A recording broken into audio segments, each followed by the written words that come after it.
Welcome to Clearing the Clutter Inside and Out with Julie Caraccio. Every Tuesday at 1 p.m., hear easy to implement tips on decluttering all areas of your life: physical, mental, emotional, spiritual, and energetic. Learn how to release clutter and get organized to create the life you choose, deserve, and desire. An award-winning professional organizer and coach, Julie is passionate about supporting people in clearing clutter so they can share their gifts with the world and live a more joyful and fulfilling life. Hey everyone, today we are going to be talking about extreme clutter. What truly is extreme clutter? Can you have one room that's cram-packed that's extreme clutter, or does it have to be an entire home? What does it mean when you have a lot of clutter? We're going to talk about that and much, much more today. All right, we're going to tell you about today's guest. Rachel Seavey is a professional organizer with a passion for helping those with hoarding disorder and chronic disorganization. In her work as a professional organizer, she helps others shed their emotional and physical clutter, regaining control of their environment and working toward the life they want. Rachel enhances her organizing sessions with the power of affirmations and aromatherapy. She enjoys creating a relaxing ambiance in the midst of chaos and clearing spaces of stagnant energy once the physical clutter has been removed. Rachel is a single mom to a 7-year-old wonder and loves her 2 dogs and bearded dragon. Welcome, Rachel. Hey, Julie. Thanks for having me on the show. Well, I'm excited because I know I'm going to be learning a lot today. I don't work with hoarders, and so I'm always curious and want to learn more. Tell me, what do you mean by extreme clutter? Extreme clutter is when you have areas of the home that you cannot access, rooms that you can't get into, possibly for years, sometimes longer than that, decades, and rooms just aren't able to be used for what they're intended to be. Meals aren't being prepared, bathrooms aren't being used. It gets pretty makeshift sometimes when there's extreme clutter.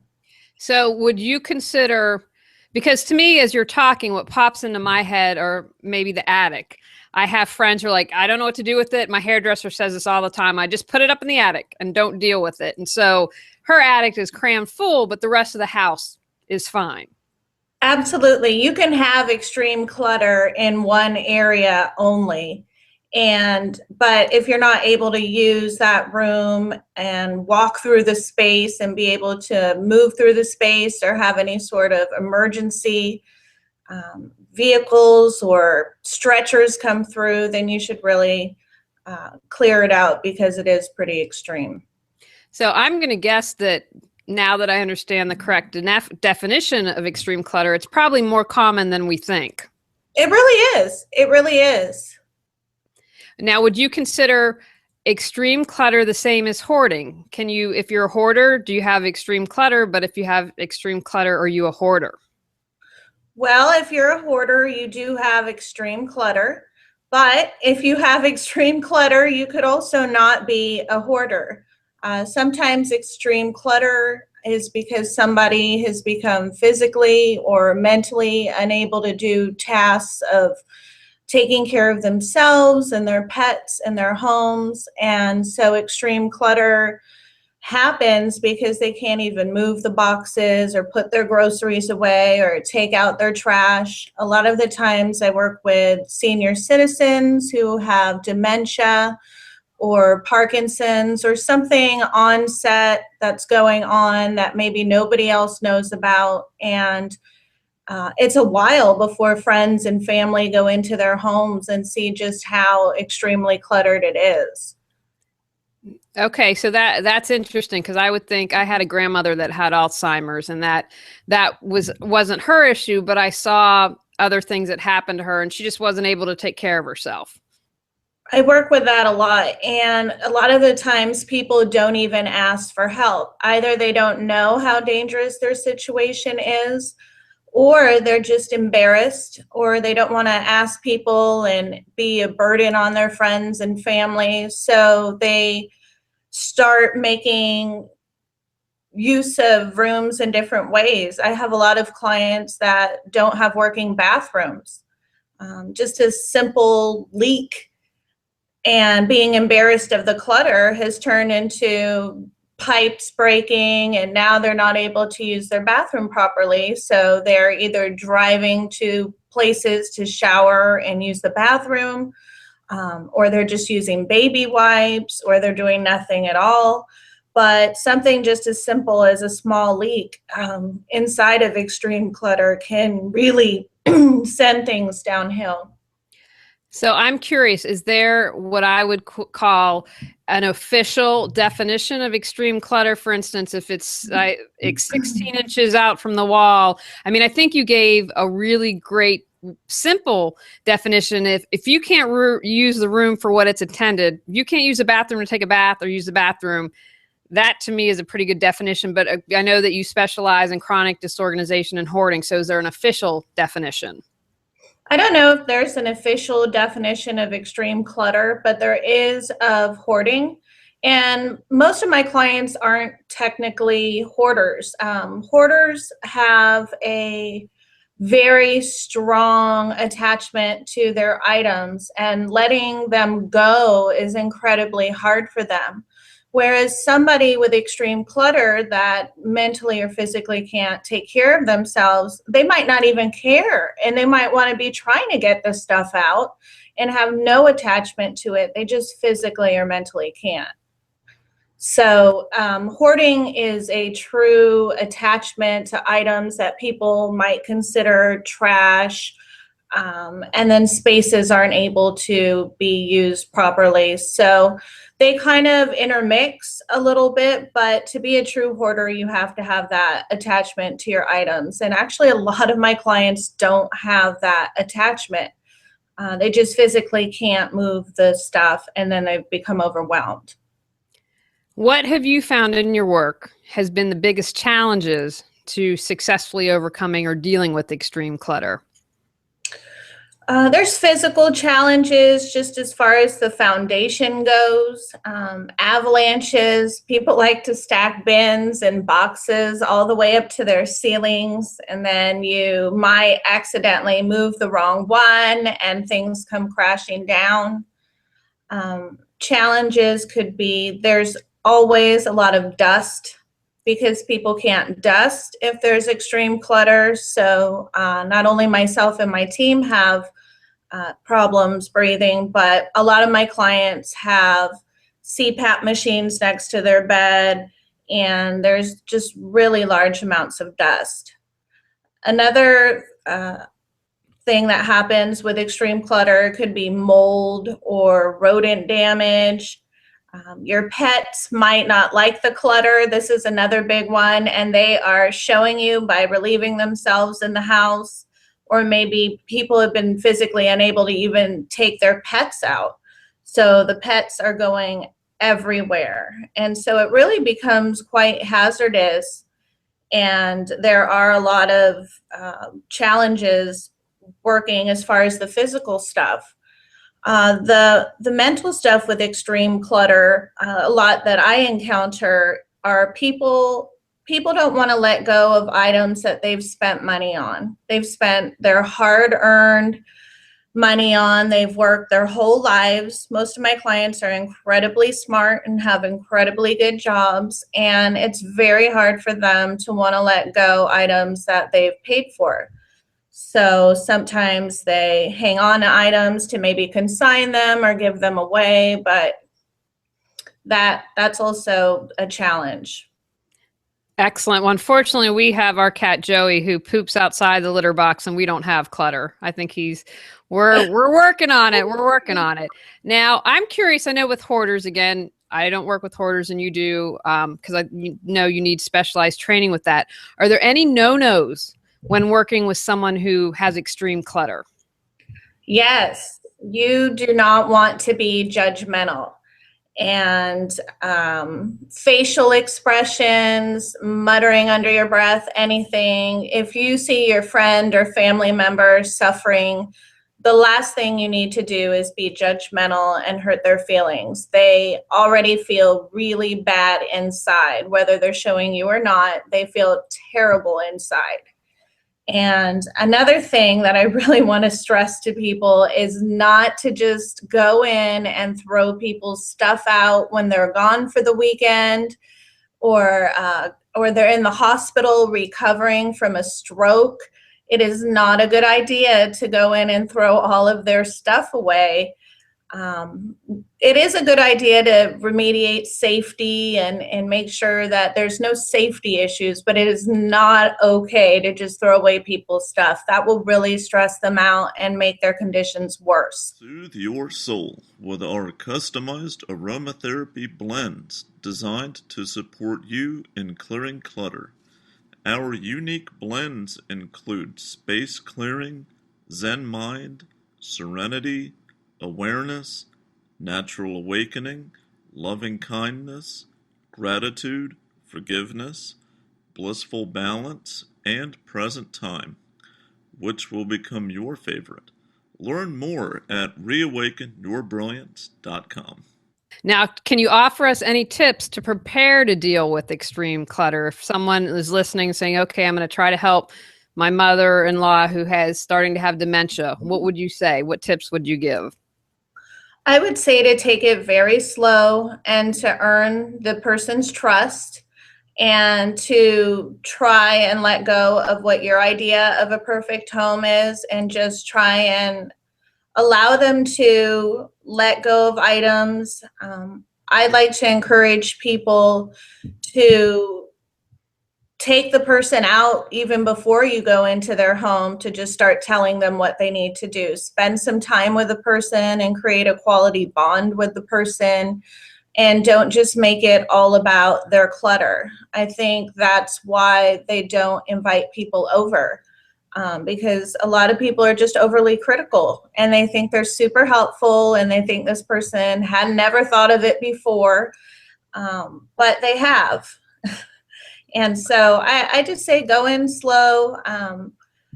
Don't expect too much. Definitely encourage your loved one to have a therapist or see a therapist if they're not seeing one, and discuss the clutter with them.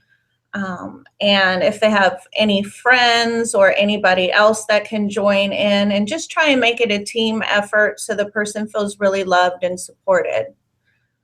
Wonderful advice. That would be good advice, and not judging for just about everything we do in life. So I think that's wonderful. Now, I'm sure you get this question, asked this question a lot. I know when I do professional organizing, I blame the Hoarders TV shows and all those organizing shows on TV because people have such an unrealistic expectation of how long it's going to take to clear the clutter and then get organized. Now with the extreme clutter, because that's dealing with a larger amount of clutter, what do you tell people the amount of time it's going to take? Are you able to ballpark it, or how do you work that? I have people that want things done overnight. And because I have a team and we're all very skilled, we can get that kind of a project done. And that's not the kind of project I recommend for someone with extreme clutter.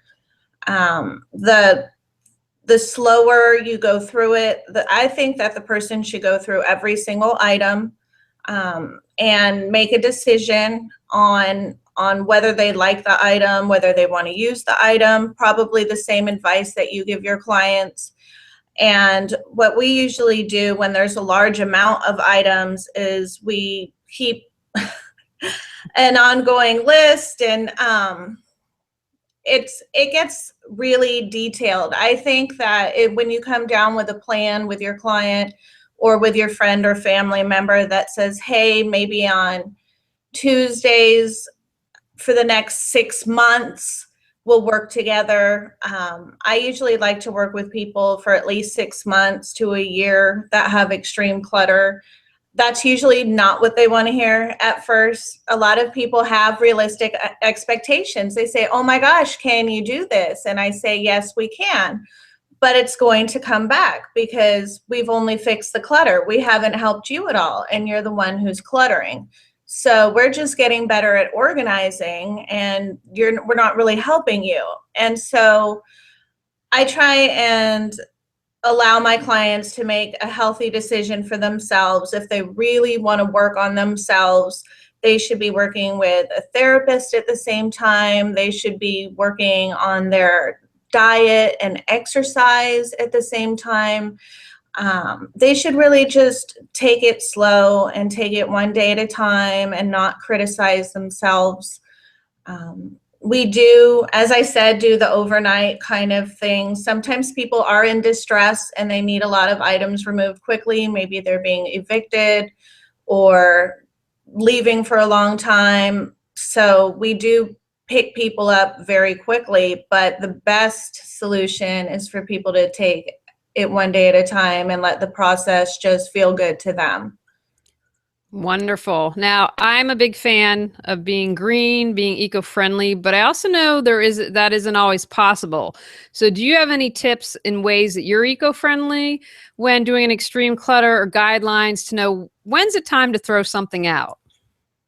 That's a really good question. And especially living and working in the San Francisco Bay Area, I do have a lot of clients that are very economically conscious and environmentally conscious, and they just want to leave as small a footprint as they can. And sometimes it holds them back. So what I like to do, number one, is donate. Anything that we can donate, we encourage to donate. A lot of the times, if people have a cause that's close to them and it's close in the area, we will take it to that cause and bring them their receipt back. That's the number one tip I have. Paper is a huge, huge, huge source of extreme clutter. Books, we always try and donate to the library. Magazines and junk mail you can easily recycle, and we just pull up their recycling bin to where we're going through the mail and just fill it up. And that's actually what I encourage people to do while they're going through their mail themselves, is to recycle anything that doesn't have any personal information. And it's amazing how much recycling you can come up with when there's an extreme clutter situation. I believe that. Now, have you found that there's a certain mindset or emotional or mental clutter with someone who is an extreme clutterer? I would say there is a definite waste not, want not mindset. I feel like a lot of my clients are so concerned with the environment that they're saving every butter container, every Tupperware that comes with sandwich meat, just everything, so they don't have to go out and buy it again. But it's just overflowing and it's taking over their homes. I don't know about other parts in the country, but in the Bay Area, a lot of my jobs are taking recycling to the recycling center for people because they want to have money. They pay you for recycling, or they just want them recycled. And it means so much to them. And when it's 30% of the clutter, it's like, okay, we'll just take it for you. And we've taken, 20 garbage bags of cans before for people and brought back the money. And whatever you can do to help out is the best thing. Wonderful. Now, I'm thinking that you said it was interesting. I didn't know at the beginning of the interview that a main difference between hoarders is, there's an emotional attachment to keeping something and they want to do that. I would still think, though, with an extreme clutterer, what advice would you have that there would still be some emotions going on? And if someone were to say, go work with a loved one, first of all, I would think it being the loved one, I've been in that situation where, we had a family member who was hoarding and we didn't know it. And it hurt me. It pained me to see him in pain. And so what advice would you have for either the person dealing with the extreme clutterer, if they become emotional, or if you are helping someone and you start to get a little emotional, what would you say?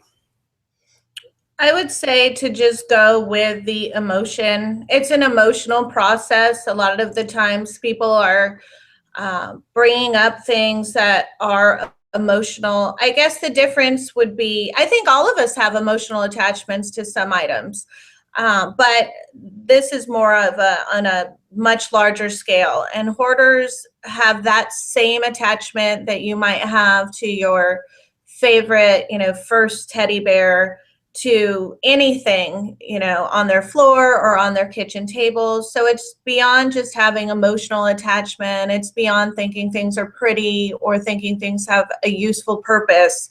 It is painful for them to let go of items. It has become absolutely painful, cause extreme anxiety and depression to let go of these items. So I would say let your loved one, or if it's you going through it, let yourself work it out. A lot of the times people are cluttering up their hearts with all of this emotion that they've been running and hiding from and barricading themselves with walls of stuff from. And once they actually sit down and feel that pain, they're able to let go a lot of that emotional clutter, and it really helps with the physical clutter. When people are breaking down or crying on my sessions, I let them have their time, and I honor that they're feeling it's a hard process and that they're feeling down or bad or ashamed or whatever their feeling is, angry at themselves for spending all their money. Just let yourself feel it for a moment and try and move through it. I feel like a lot of people are buying things and shopping, and then they're just constantly avoiding that pain. And so once they handle that pain, either with their therapist or just sitting for a moment with it, they'll be able to let go of the physical clutter. I agree with you 110%. I'm a huge firm believer in honoring our emotions, and I think we don't do that often enough. Now I'm curious, once you go in, maybe it's an entire house that has extreme clutter, one room, do you clean after you've cleared the clutter?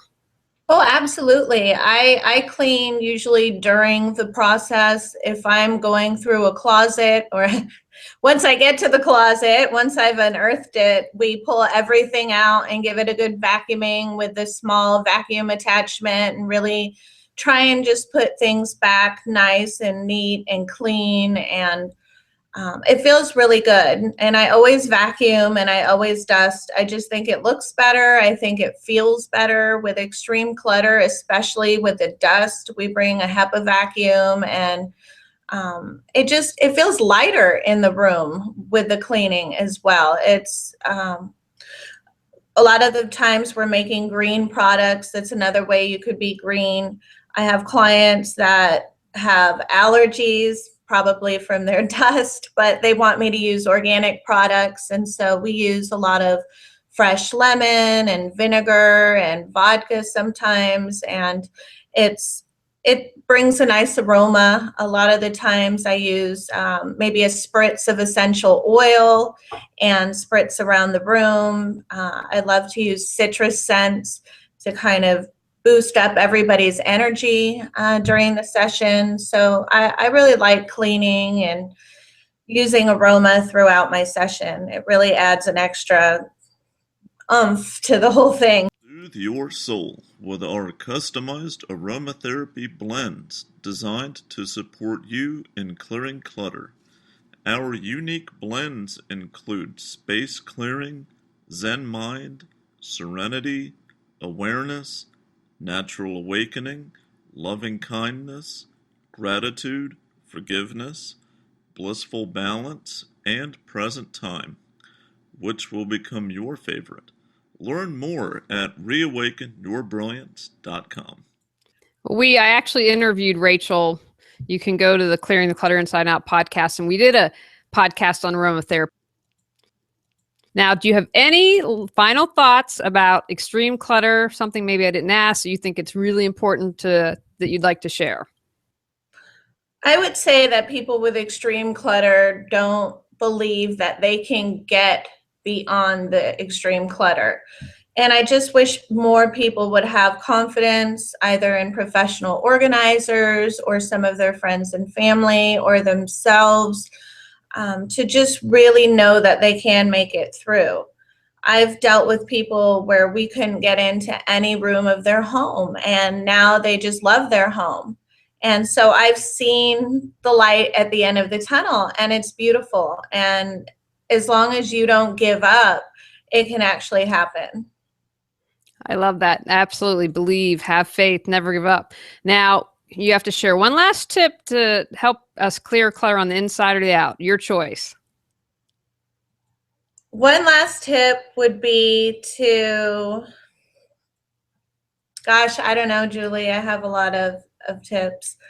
I would say if you have extreme clutter, you usually don't open up the windows. This is just a basic thing that you can do because I don't want it to be too overwhelming for my people out there with extreme clutter. It's just open up the windows and get some fresh air going through your home. I can't believe how many windows that I've personally opened that haven't been open in 10 or 20 years. And if you don't want anyone to see in your home, do it late at night, just for a little while. It's just so stagnant, and the energy becomes so stagnant in the home. Just opening up the windows and getting a little bit of crosswind in there can really help move some stuff out of there. I love that. There's nothing like a fresh breeze to change the energy of where you are, and it can make a huge difference. It really can. It really can. And I also tell people that when they're decluttering, always make sure you have water and any sort of heating pad or ibuprofen or whatever you need. It sounds really basic, and people always blow me off when I tell them. But the next day they go, oh my gosh, I should have listened to you, because extreme clutter is heavy and you're bending and lifting and sorting and twisting, and you could really be sore the next day if you don't take good care of yourself. Excellent tip. Now, Rachel, I know you're going to be joining us in the land of podcasting. So please tell people about that, your website, any other good stuff that you'd like to share with people. I am super excited about my podcast. It's going to be giving information and tips and hacks for people with extreme clutter, people who hoard, people who just shop a lot and don't know why. It's going to include interviews with experts. I have clients now that want to be interviewed.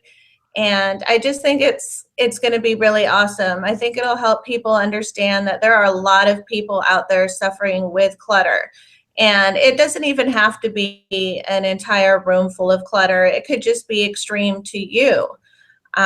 Sometimes people's levels of extreme are completely different. Some people are completely overwhelmed with just a small amount of items. So it's really geared to people who are overwhelmed with clutter.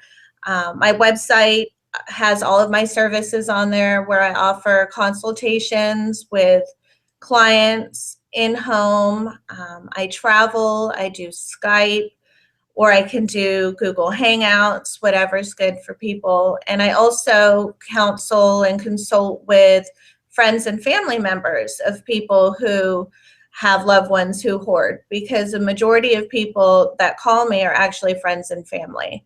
And so I try and help them come up with a good plan for their loved ones so that they can help in the best possible way.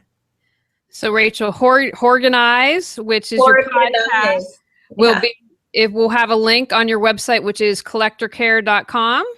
That is correct. Hoarganize, and it'll be on collectorcare.com. That's a hard one. Hoarganize. I haven't quite gotten that down, but you have links, and on collectorcare.com, people will be able to find out how to access it and listen. Oh, absolutely. Definitely.